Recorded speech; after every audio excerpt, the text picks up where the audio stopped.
The Powers of Congress. Presentation by Mercy Groff. That is me.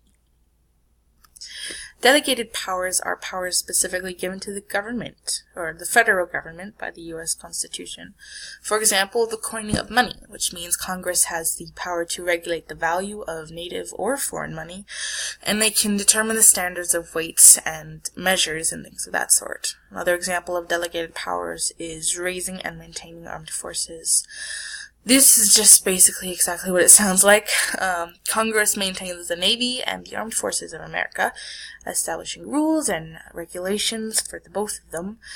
And one more example, declaring war, which is exactly what it sounds like. The Constitution and the delegated powers within allows Congress to declare war upon other nations. Yeah. Implied powers is the authority that Congress has claimed under the elastic clause of the Constitution.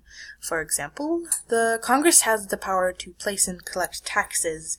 They regulate the percentage of tax on different kinds of products. Yeah, fairly simple, that one.